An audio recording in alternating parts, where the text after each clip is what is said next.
ඒකේ මොනවාරි ප්‍රශ්න තියෙනවා අපි අහන්න ගියමු විනාඩි 5කට විතර. ඔව් කමන්න අහන්න.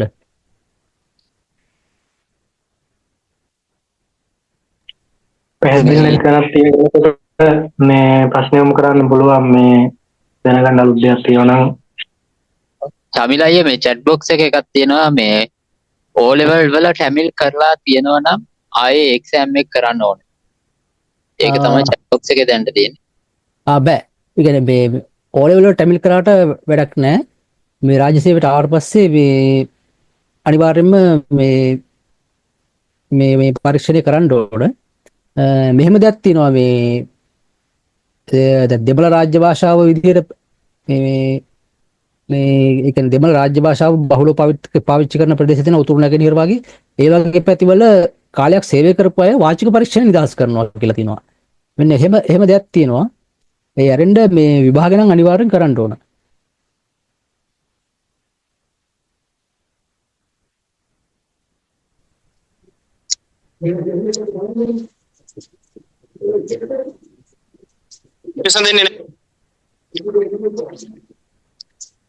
මේ තව ප්‍රශ්නයක් තියෙනවා චමිලයි. මේ සෙමි ගවර්න්මන්ට් හොස්පිටල් වලින් නම් ගවර්න්මන්ට් හොස්පිටල් එනකොට ජූනියර් වෙනවද කියලා අහන්න තියෙනවා. එතෙන්දි වෙන්නේ මෙහෙමයි මේ සෙමි ගවර්න්මන්ට් හොස්පිටලෙන් ගවර්න්මන්ට් හොස්පිටල් එකට ආවහම මුල් පත්වීමක් හැටියට තමයි එන්නේ. එතකොට ජෝනීමක් නෙවෙයි සිද්ධ වෙන්නේ. ඒ කියන්නේ කෙලින්ම එන්නේ පළවෙනි පත්වීමක් හැටියට. එතකොට කොහොමද ජෝනියර් තමයි. ඒකයි දැන් ජයවර්ධන පොඩි දැන් කවුරු කෙනෙක් එනවනම් මේ සෞඛ්‍ය දෙපාර්තමේන්තුවේ රෝහලකට එනවනේ ජයවර්ධන පොර සෙමි ගවර්න්මන්ට් නේ. එතකොට මේ කියන්නේ ජයවර්ධන පොරේ ඉන්න කෙනෙකුට ඒ පඩි වැටුප් එහෙම ක්‍රම වෙනස්. ලබාගත් පුහුණුව ඩිප්ලෝමාව එක වුණාට ඒ රෝහලේදී දෙන වැටුප් මේ සහ වැටුප් වර්ධක එහෙම වෙනස්. විශ්‍රාම වැටුපක් නැහැ ඒගොල්ලන්ට. එතකොට එහෙම ඉඳලා මෙතෙන්ට ආවහම මේ එන්නේ අලුත් පත්වීමක් හැටියට තමයි එන්න වෙන්නේ. හැබැයි මෙහෙම දෙයක් තියෙනවා දැන් සමහර විට ජයවර්ධන පොරේ කණ්ඩායම් දෙකම ඉන්නවා මං හිතන්නේ. මේ සෞඛ්‍ය දෙපාර්තමේන්තුවේ පත්වීම් දෙන නර්ස්ත් ජයවර්ධන පොර වැඩ කරනවා. ඒකට ඒගොල්ලෝ ආවට ප්‍රශ්නයක් වෙන්නේ නැහැ. නමුත් අර ජයවර්ධන පොර වෙනුවෙන්ම ගත්ත අනිත් කණ්ඩායමේ කවුරු හරි මේ රජයේ රෝහලකට පත්වීමක් ගන්නවා නම් ඒ එන්නේ මුල් පත්වීමක් හැටියට. තව ප්‍රශ්නයක් තියෙනවා ඊට පස්සේ මේ තව අහලා තියෙන ඉන්ක්‍රිමන්ට් වලට යද්දී මේ NTS එකේ දැන් මේ සයින් කරන්න දෙනවනේ අර බොන්ඩ් පේපර්ස් වගේ. ඒ වගේ සයින් කරන්න මොනවා හරි ඩොකියුමන්ට් තියෙනවද කියන ප්‍රශ්න අහලා තියෙනවා මේ. ඔව් ඒ කියන්නේ අපි අවුරුද්දක් ගියාට පස්සේ අපි අර මුල්පත් වීම අරගෙන හරියටම අවුරුද්දක් ගියාට පස්සේ අපිට ඔෆිස් එකෙන් දෙනවා ඇප්ලිකේෂන් එකක්. මේ වැටුප් වර්ධක උපයා ගැනීම සඳහා ඇප්ලිකේෂන් එකක් දෙනවා. ඒ ඇප්ලිකේෂන් එකේ තියෙන ප්‍රශ්න ටිකක් එහෙම අහලා මේ රාජකාරිය ගැන තෘප්තිමත්ද? ඔයගොල්ලන්ගේ රාජකාරියට පැවිදලා තියෙන වගකීම් මොනවද? ඒ වගේ හැම ඒවත් මේ ඒ ප්‍රශ්න මේ අහපු මේ ෆෝම් එකක් දෙනවා. ඒ ෆෝම් එක අපි ෆිල් කරලා මේට්‍රන්ට බාර දෙන්න ඕනේ. එච්චරයි කරන්න තියෙන්නේ. ඒක අමාරු දෙයක් නෙවෙයි. ඒ ෆෝම් එකෙත් මම PDF එකක් දාන්නම් මේකට. අයියා සෙල් ගවර්න්මන්ට් කතාවට පොඩි දෙයක් ඉක්තු කරන්න මේ සෙල් ගවර්න්මන්ට් ඉඳන් ගවර්න්මන්ට් එද්දී ජූනියර් වෙනවද වගේ කතාවක් කියවනේ. ඔව්. රාජ්‍ය කියපු කතාවම තමයි. දැන් අපිට උදාහරණයක් කිව්වොත් ග්‍රැජුවේට් නර්සස් නර්ස් කෙනෙක් දීලා දැන් ජපුරට ජොයින් වුණා කියමුකෝ අපි. ඔව්. ඒක පත්වීම දෙන්නේ ජපුර හොස්පිටල් එකෙන් මින්ටෝ කරලා පත්වීම දෙනවා. ඒ කෙනෙක් නැවත ගවර්න්මන්ට් සෙටප් එකට ජොයින් වෙද්දී අලුත් පත්වීමක් විදියට එනවා ජූනියර් වෙනවා. රාජ්‍ය වගේ ගවර්න්මන්ට් එක හරහා රික්‍රූට් කරලා ජපුරට දාන කෙනෙක් නැවත ආවා කියලා ගැටලුවක් වෙන්නේ නැහැ. ඒක මගේ අත්දැකීමත් එක්ක මම කිව්වේ. ඔව්. ඒක හරි.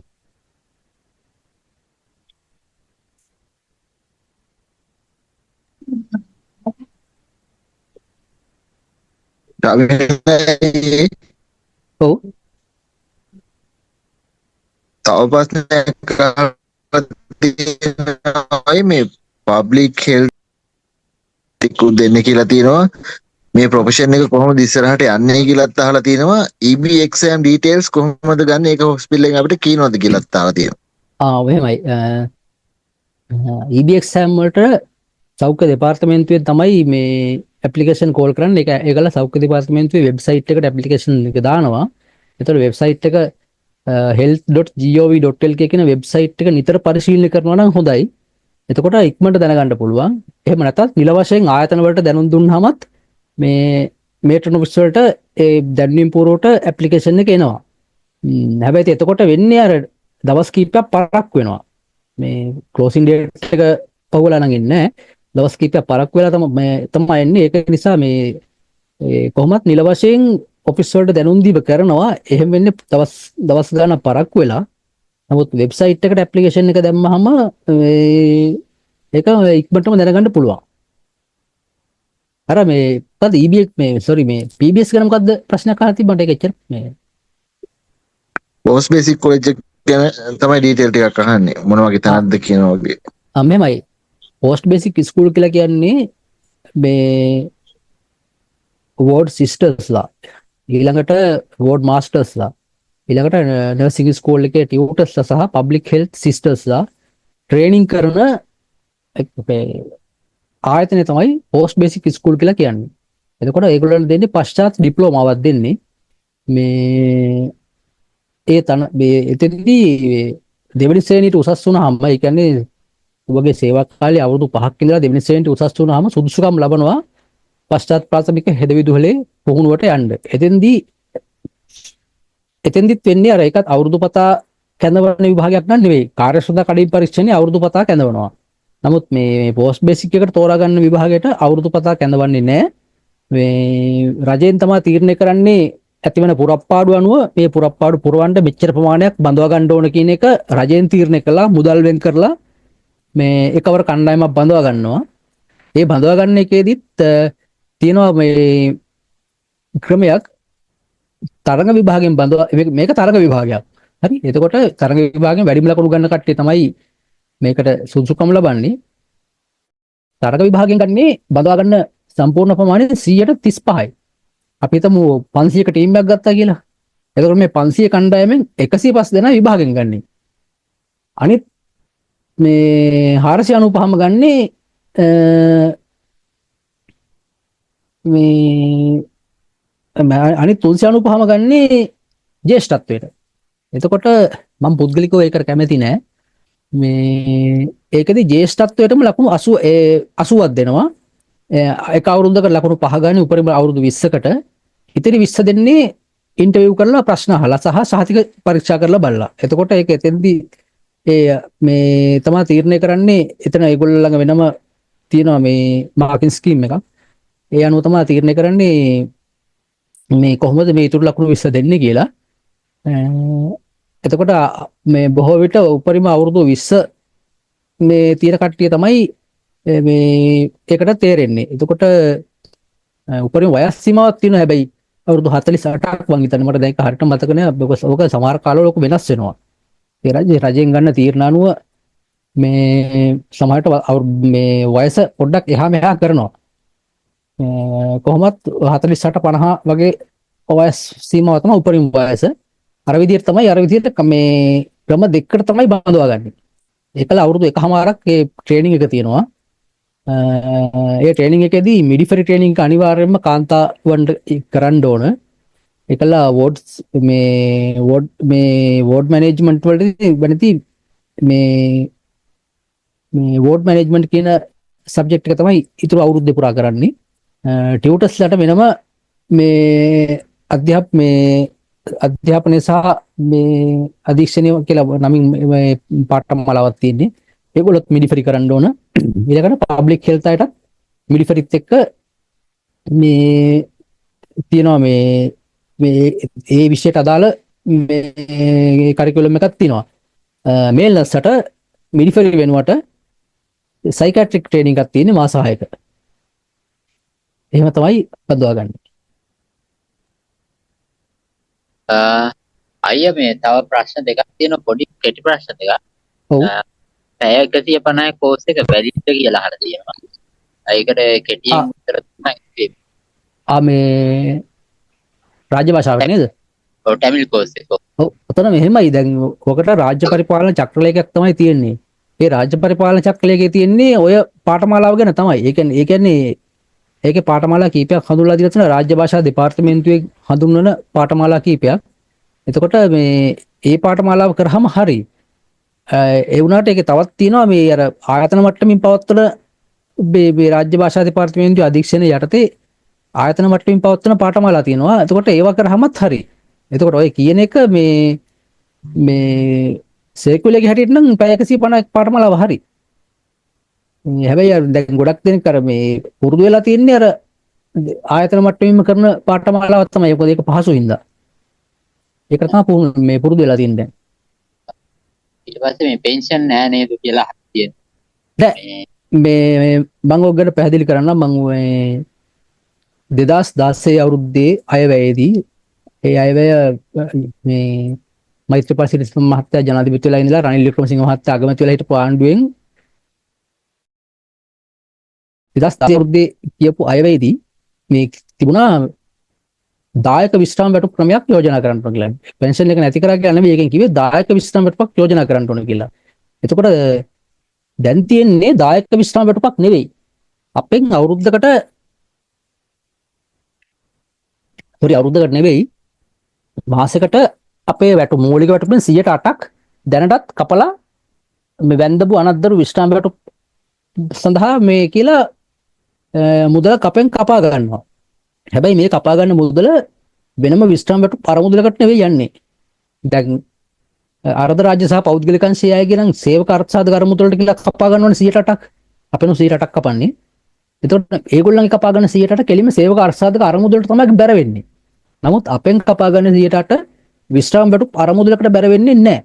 ඒක කෙලින්ම රජයේ ඒකාබද්ධ අරමුදලට තමයි යන්නේ. එහෙම ගියාට පස්සේ ඒක රජයේ වියදම් වලට තමයි ඒ කපා ගන්න මුදල් ඉතුරු වෙන්නේ. ඒකල අපිට විශ්‍රාම වැටුප ගෙවන්නේ රජයට වැය බරක් හැටියට. කියන්නේ රජයේ මුදල් වලින් තමයි ගෙවන්නේ. ඉතින් ඉංග්‍රීසි ආණ්ඩු කාලෙම ඕකට යෝජනාවක් ආවා මේකට අරමුදලක් හදන්න ඕන කියලා. මොකද ඔය වැන්දපු අනද්දරු විශ්‍රාම වැටුප කියන එක ඉංග්‍රීසි ආණ්ඩු කාලේ හඳුන්වලා දුන්නේ. ඒ වැන්දපු අනද්දරු විශ්‍රාම වැටුප කියලා කියන්නේ රාජ්‍ය නිලධාරියා මිය ගියොත් එයා ඒ රාජ්‍ය නිලධාරියාගේ කලත්‍රයාට සහ දරුවන්ට විශ්‍රාම වැටුප ලබා දෙන්න ඕන කියන ප්‍රතිපත්තියකට ඇවිල්ලා එහෙම විශ්‍රාම වැටුපක් යෝජනා ක්‍රමයක් ගෙනාවා. ඊට පස්සේ එතෙන්දි තීරණය කරා මේක ක්‍රියාත්මක කරන්න නම් රාජ්‍ය නිලධාරියාගෙන් යම් මුදලක් අය කරන්න ඕන කියලා. අය කරලා අරමුදලක් හදලා ඒ අරමුදලින් ගෙවන්න ඕන කියලා. එතෙන්දී හැබැයි ඊට පස්සේ මේ ඉංග්‍රීසි ආණ්ඩු කාලේ ඕක අය කරන්න පටන් මුදල කැපුවට ඒකෙන් අරමුදලක් හැදුවේ නැහැ. මොකද ඉංග්‍රීසි ආණ්ඩුවට ඕන තරම් සල්ලි තිබුණා. ඒ අතරේ අර මේ හිතන්න ඇති මේක මේ මහරජුරුවන්ගේ අභිමානයට මේකක් කියලා හිතන්න ඇති මුදල් එකතු කරලා මේ ගෙවන එක. ඒක නිසා ඒ අරමුදල හැදුවේ නැහැ. එතකොට රට ලංකාව නිදහස් වෙනකොට මේ නිදහස් වෙද්දී උනේ ඉංග්‍රීසි ආණ්ඩු කාලේ අරමුදල හදලා තිබ්බේ. හදලා තිබ්බට රට නිදහස් කරනකොට ඒ අරමුදලේ සල්ලි ඔක්කොම ටික රජ ඒකාබද්ධ අරමුදලට දාලා මේ තමයි මේ ලංකාවට නිදහස් මේ රට බාර දුන්නේ. එතකොට එතනින් පස්සේ අය කරපුවා කෙලින්ම ඒකාබද්ධ අරමුදලට තමයි ගියේ. ඊළඟට 1983 අවුරුද්දේ මේ පනත සංශෝධනය වෙලා ආපහු මේ අරමුදල අලුතෙන් හදන්න ඕන කියන යෝජනාව ආවා. ඒ සමගම ඔක මේ වැන්දපු පුරුෂ කියලා වෙනම ආවා. ඒ කියන්නේ මේ කලින් තිබුණේ පිරිමියෙක් කරන රාජ්‍ය නිලධාරියෙක් නම් බිරිඳට මේ බිරිඳ රාජ්‍ය නිලධාරියෙක් නෙවෙයි නම් බිරිඳට මේක ලැබෙන්න ඕන කියලා. නමුත් ඒක තවදුරටත් පුරුල් කරා 1983 දී මේ බිරිඳ රාජ්‍ය නිලධාරියෙක් නම් ස්වාමියා රාජ්‍ය නිලධාරියෙක් නෙවෙයි නම් ස්වාමියාට ලැබෙන්න ඕන විදියට ඒක වෙනස් කරා. එතකොට එතෙන්දිත් යෝජනාව ගෙනාවා මේකේ අරමුදලක් හදන්න ඕන කියලා. හැබැයි එදත් අරමුදල හැදුනේ නැහැ. ඊට පස්සේ 2001 අවුරුද්දේ ඔන්න මිල වශයෙන් ආය පටන් ගත්තා දායක විශ්‍රාම වැටුප කියලා. මේ අය කරන මුදලින් අරමුදලක් හදලා ඒ අරමුදල පෝෂණය කරලා අරමුදලින් ගෙවන්න ඕන ක්‍රමයක් 2001 වසරේ හැදුවා. ඒකලා විශ්‍රාම වැටුප් පනත සංශෝධනය කරා. සංශෝධනය කරාට 2001 අවුරුද්දේ ආණ්ඩුව 2004 දී ජනාධිපති චන්ද්‍රිකා කුමාරතුංග මහත්මිය විසින් විසිරුවා හැරියා. විසිරුවා හැරියට පස්සේ අර කතානායකතුමාට බැරි වුණා ඒ සම්මත කරගත්ත පනත අත්සන් කරන්න. එතකොට ඒක අහෝසි වුණා. අහෝසි වුණාට පස්සේ ඊළඟට මහින්ද රාජපක්ෂ ජනාධිපතිතුමා ජනාධිපතිතුමාට පස්සේ එයා තීරණය කරා මේ මෙතෙක් ක්‍රියාත්මක වුණු විශ්‍රාම වැටුපම දිගටම ක්‍රියාත්මක කරනවා කියලා. එතකොට ඒ විදිහට ගියාට පස්සේ 2016 තමයි දැන් ඔය අලුත් ප්‍රශ්නය ආවේ. 2016 දී රවි කරුණානායක මැතිතුමා මුදල් මේ අයවැය වාර්තාව ඉදිරිපත් කරද්දී කිව්වා රාජ්‍ය නිලධාරීන්ට දායක විශ්‍රාම වැටුප් ක්‍රමයක් යෝජනා කරනවා කියලා. එතකොට හැබැයි මෙම අයවැයේදී ඕක යෝජනා කරපු සැනින් ඕක ක්‍රියාත්මක වෙන්නේ නැහැ. එතකොට මේ මුල් පත්වීම දෙන අයට පත්වීම ලිපිය දාලා තිබ්බා. මොකද මේක දැන් අයවැයකින් සම්මත වෙලා තියෙන හින්දා මේක අනාගතයේදී වෙනස් වෙන්නේ. මොකද මේ වෙනස් වෙනකොට විශ්‍රාම වැටුප් 50 කීපයක් තියෙනවා. ඒ 50 ඔක්කොම අලුතෙන් සංශෝධනය කරන්න වෙනවා මේ විදිහට හදනවා. ඊළඟට විශ්‍රාම වැටුප් ව්‍යවස්ථාව සංග්‍රහය කියලා පිටු 100 ගානක පොතක් තියෙනවා. ඒ ව්‍යවස්ථාවට අනුව තමයි රාජ්‍ය සේව විශ්‍රාම වැටුප් දෙන ක්‍රමය ක්‍රියාත්මක. එතකොට විශ්‍රාම වැටුප් ව්‍යවස්ථා සංග්‍රහය අලුතෙන් හදන්න වෙනවා. ඒ විදිහට වැඩ ගොඩක් තියෙනවා කරන්න. නමුත් 2016 දී අර අයවැය යෝජනාව ආවට මොකද ඒ කිසිම දෙයක් ක්‍රියාත්මක වුණේ නැහැ. ඒ වගේම ඒකට විශේෂ එක හේතුවක් උනේ රජයට හිතවත් වෘත්තීය සමිති රජයට උපදෙස් දුන්නා මේක ක්‍රියාත්මක කරන්න එපා කියලා. එතකොට ඒක නිසා රජය එහෙම සම්මත කරාට ඒක ක්‍රියාත්මක කරන්නේ නැහැ. හැබැයි අර පත්වීම ලිපියේ දෙන්න පටන් ගත්ත රජය විසින් ඉදිරියේදී ගන්න ක්‍රියාමාර්ගයේ මේ විශ්‍රාම වැටුප සම්බන්ධයෙන් ගන්න ඉදිරි ක්‍රියාමාර්ග වලට රාජ්‍ය නිලධාරියා යටත් වෙනවා කියලා. ඒ කියන්නේ දායක විශ්‍රාම වැටුපක් නම් අනාගතයේදී ක්‍රියාත්මක කරන්නේ රාජ්‍ය නිලධාරියා දායක විශ්‍රාම වැටුපට යටත් වෙනවා කියලා. එතකොට හැබැයි මේ එහෙම පත්වීම ලිපිය දුන්නට අර දායක විශ්‍රාම වැටුප් ක්‍රමය ක්‍රියාත්මක වුණේ නැහැ. එහෙනම් දැනුත් ක්‍රියාත්මක වෙන්නේ අර පරණ විශ්‍රාම වැටුපම තමයි. ඒක නිසා අලුතෙන් පත්වීම 2016න් පස්සේ පත්වීම ගත්ත කිසිම රාජ්‍ය නිලධාරියෙක්ගේ විශ්‍රාම වැටුප අහෝසි වෙලා නැහැ.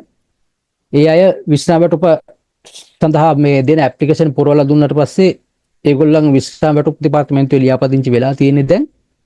ඒක නිසා ඒ ගැන දැනට බය වෙන්න හේතුවක් නැහැ. දැන් මේ 2016 පත් වෙච්ච ආණ්ඩුව 2020 අවුරුද්දේ පරාජයටපත් වුණා. ඊට පස්සේ පත් වෙච්ච ආණ්ඩුවත් 2024 අවුරුද්දේ පරාජයටපත් වුණා. දැන් ඉන්නේ වෙනම ආණ්ඩුවක්. ඉතින් මේ ආණ්ඩුවෙන් ඕක කරොත් මිසක් මේ මං හිතන්නේ නැහැ කරයි කියලා. මේ ඒක නිසා ඒ විශ්‍රාම වැටුප් අහෝසි වෙලා නැහැ. හැබැයි දැන් මුල් පත්වීම ගන්න එන්න ඔයගොල්ලන්ට මං අවවාදයක් දෙන්නම්. ඔය කට්ටිය පත්වීම අරන් ආපු ගමන්ම සබ්ජෙක්ට් ක්ලාක් හම්බෙලා විශ්‍රාම වැටුප් ඇප්ලිකේෂන් තියෙනවා. ඒ ඇප්ලිකේෂන් ෆිල් කරලා දීලා ඉක්මනට මේකේ සමාජිකත්වය ගන්න. මොකද නැත්තම් මේ ඒක අනිවාර්යෙන්ම ඔයගොල්ලෝ කරන්න ඕන. ඒක මේ ඒකයි විශ්‍රාම වැටුප සම්බන්ධයෙන් ඔය සැකයට බඳුන්ලා තියෙන කාරණේ සම්බන්ධයෙන් මගේ පැහැදිලි කිරීම ඒක. හරි. අයියේ තව ප්‍රශ්න දෙකක් තියෙනවා. ඒකට මම හිතනවා මේ තනි එකම උත්තරයක් දෙන්න පුළුවන් කියලා. උත්තරේ ඒ ප්‍රශ්න දෙකටම එකසැරේක දෙන්න පුළුවන් කියලා. එකක් තමයි මේ 5 year වෙන්නේ. ඒ කියන්නේ අර ග්‍රේඩ් 3 එකේ අවුරුදු 5 සම්පූර්ණ වෙන්නේ අර ට්‍රේනින් එකේ කාලෙත් එක්කද කියන එක. නැත්තම් වෙනමද කියන එක. අපොයින්ට්මන්ට් හම්බෙන්නේ නැත්ද කියන එක. නෑ ට්‍රේනින් එක සලකා බලන්නේ නැහැ. මුල් පත්වීම ගත්ත දා ඉඳන් අවුරුදු 5ක්. එතකොට නම් වැටුප් පරත උපයන්නේ. ඊට පස්සේ අනිත් ප්‍රශ්නේ තමයි මේ සයින් කරන බොන්ඩ් එක තියෙනවා. ඒක ඉවරද කියලා අහන්න. ඒක තවදුරටත් බලපෑවෙන්නවද කියන එක. NTS එකේ සයින් කරන බොන්ඩ් එක. බොන්ඩ් එක NTS එකේදී සයින් කරන බොන්ඩ් එක තමයි ක්‍රියාත්මක වෙන්නේ. අවුරුදු 10කට නේද බොන්ඩ් එක සයින් කරන්නේ. මම දන්නේ නැහැ මොකද අපිත් NTS එකේ මම අපිට අවුරුදු 25කට කලින්නේ. අපිත් NTS එකට ඇතුළු වෙනකොට තමයි බොන්ඩ් එක සයින් කරේ. හැබැයි මේ බොන්ඩ් එක තියෙන්නේ මේ ස්ටාෆ් නර්ස් කෙනෙක් විදිහට පත්වීම අරගෙන තමයි අපිට අවුරුදු 5යි තිබ්බේ. මේ පත්වීම අරගෙන තමයි මේ ක්‍රියාත්මක වෙන්නේ. ඒක නිසා ඔය අපේ කට්ටිය නම් ට්‍රේනින් එක අතරමඟදී අත්හැරලා ගියාට එහෙම ප්‍රශ්නයක් වුණේ නැහැ. මම දන්නේ අලුත් බොන්ඩ් කොහොමද තියෙන්නේ කියලා. මම අහලා තියෙන්නේ ස්ටාෆ් නර්ස් කෙනෙක් විදිහට අවුරුදු 10ක් යනකම් බොන්ඩ් එක තියෙනවා කියලා. NTS එකටත් එක්කමද කියලා මම දන්නේ නැහැ. තව එක ප්‍රශ්නයක් තියෙනවා. ඒකේ මේ තව ප්‍රශ්න තියෙනවා. අපි මේක කළ ඉතුරු ටිකට යන්න ලීව් සම්බන්ධයකට මේ නර්සින් ඩිග්‍රී එක කම්ප්ලීට් කරගන්න ඕනේද ග්‍රේඩ් 2 වලට යන්න කලින්? ඒක තව අහලා තියෙනවා. නෑ නර්සින් ඩිග්‍රී එක සපුරා ගත්තා කියලා විශේෂ වරප්‍රසාදයක් ලැබෙන්නේ නෑ. අර වැටුප් වර්ධක 3ක් එකතු වෙනවා. ඒ වැටුප් වර්ධක 3 එකතු වුණාට එතනත් ප්‍රශ්නයක් තියෙනවා. ඊළඟ උසස් වීමට යනකොට ඒ වැටුප් වර්ධක 3ක් නැති වෙනවා. ඒ කියන්නේ හෙද සේවාවට සලකන විදිහ තමයි රජය විසින් බලමු මේ රජයෙක්වත් එක නිවැරදි කරයිද කියලා. මේ උපාධිය ලබා ගැනීම අනිවාර්ය නෑ. හැබැයි අනාගතයේදී දැන් උපාධිධාරීන් තමයි එන්න එන්න වැඩි වෙන්නේ. එතකොට ඔය උසස් වීම ගන්නේ විශේෂයෙන් ඔය මේ PBS ට්‍රේනින් එකට එහෙම මේ යන්න යනකොට එහෙම ජේෂ්ඨත්වයට අනුව PBS ට්‍රේනින් එකට යද්දී නම් උපාධියට ලකුණු ටිකක් දෙනවා. එතකොට ඒක තමයි මේ ඒක නිසා උපාධිය ගන්න එකේ අනාගත වාසියක් තියෙන්න පුළුවන්. මොකද දැන් මේවා උපාධියට නිසිත තැන දෙන්න කියලානේ අපි නිතරම ඉල්ලන්නේ. දැන් මම වැටුප් කොමිසමට යෝජනා කරපු එකෙත් මම දැන් මේ වැටුප් පරතක 10කවත් පරතරයක් තියලා මේ උපාධිධාරීන්ට මේ වෙන වැටුප් තලයක් හදන්න කියලා. ගුරු සේවය වගේ. එතකොට මේ ඒකලා ඩිප්ලෝමා ධාරියෙක් උපාධිධාරියෙක් වෙනවා නම් ඒ අනුරූපී ඉහළ උසස් වීම තලයේ තියන්න කියලා. ඉතින් එහෙම ඉල්ලීම අනාගතයේදී එනවා මේ හිත සේවයේදී. ඒක නිසා මේ උපාධිය ලබාගෙන තියෙන එක වැදගත්. දැනට ශ්‍රේණිගත උසස් වීම වලට උපාධියේ සම්බන්ධයක් නැහැ.